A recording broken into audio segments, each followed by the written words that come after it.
अगर दांत में सड़न हो जाए तो क्या उस दांत को निकलवा देना चाहिए? नहीं, बिल्कुल नहीं।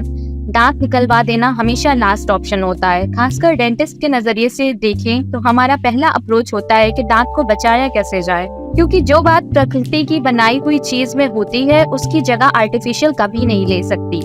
सड़े हुए इन्फेक्टेड दांत को बचाने की इसी प्रक्रिया को RCT या रूट कैनाल ट्रीटमेंट कहते हैं। सिंपल भाषा में इसे दांत की नसों का इलाज भी कहते हैं। आइए पहले हम अपने दांत को थोड़ा करीब से समझते हैं। दांत की एनाटॉमी या शारीरिक रचना पे ध्यान दिया जाए तो वो 3 परतों से बनी होती है।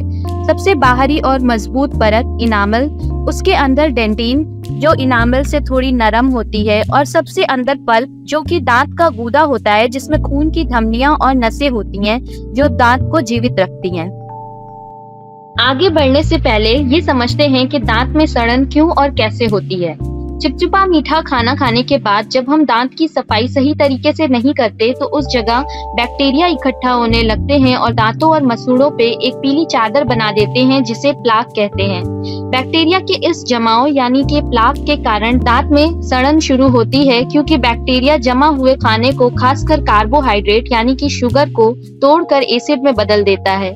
इस एसिड के कारण दांत की सबसे बाहरी और सबसे मजबूत परत इनामल सड़कर गलने लगती है, जो हमारे मुंह में दांतों पे काले धब्बे सा दिखता है।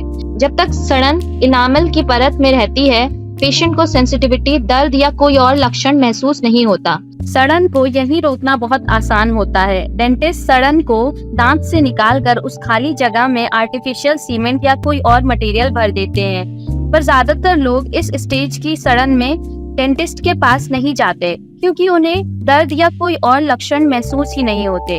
जब इनामल की सड़न का कोई इलाज नहीं होता तो सड़न दूसरी लेयर यानी डेंटिन तक पहुंच जाती है, और इस स्टेज पे पेशेंट को हाइपर सेंसिटिविटी या दांत में ठंडा गर्म लगना शुरू हो जाता है।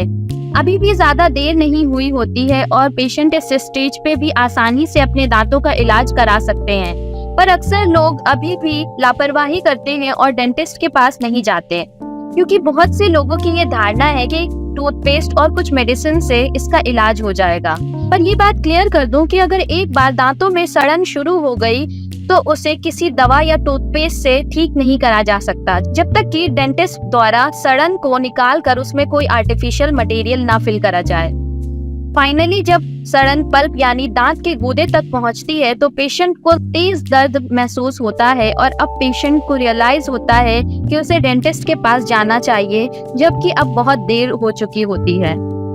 दांत में दर्द पल्प में इन्फेक्शन और सूजन की वजह से होता है, जिसे पल्पाइटिस कहते हैं। पल्पाइटिस भी 2 तरह की होती है।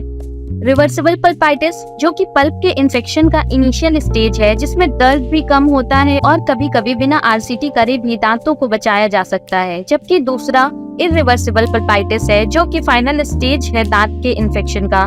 इस स्टेज में दर्द बहुत ज्यादा होता है और बिना RCT के इसका ट्रीटमेंट पॉसिबल नहीं। कंडीशन के दांत हद से ज्यादा सड़कर टूट ना गया हो और उसकी स्थिति बचाने लायक हो, वरना दांत को निकालकर उसकी जगह नकली दांत देना ही एक आखिरी उपाय बचता है। RCT या रूट कैनाल ट्रीटमेंट में कुछ जरूरी स्टेप्स होते हैं जिनको हम यहाँ शॉर्ट में देखेंगे। पहले तो दांत की इनामल और डेंटिन लेयर में लगी सड़न को निकालते हैं। उसके बाद पल्प यानी दांत के गूदे का चेम्बर खोलकर इन्फेक्टेड पल्प को निकाल देते हैं और खाली चेम्बर और कैनाल को कुछ केमिकल डालकर साफ करते हैं। अब इसमें गट्टा पर्चा या कोई सुटेबल फिलिंग मटेरियल डालकर पैक कर देते हैं और इसके ऊपर दूसरे मटेरियल से टूटे हुए दांत को फिर से बना देते हैं। पर अभी भी दांत में पहले जैसी मजबूती नहीं आती, इसलिए दांत को मजबूती देने के लिए इसके ऊपर एक क्राउन देते हैं और अब जाकर दांत का ट्रीटमेंट पूरा होता है। तो देखा आपने, जरा सी लापरवाही से पेशेंट को कितनी प्रॉब्लम का सामना करना पड़ता है। RCT जैसे लंबे और थकाने वाले प्रोसीजर से बचने के लिए हर 6 महीने पे डेंटल चेकअप कराना जरूरी है, क्योंकि अक्सर सड़न 2 दांतों के बीच होती है जो हमें नहीं दिखती और वो बस डेंटिस्ट ही देख सकते हैं अपने इंस्ट्रूमेंट से और एक्सरे की मदद से। और इसके साथ ही दांतों की सफाई भी नियमित रूप से कराते रहना चाहिए।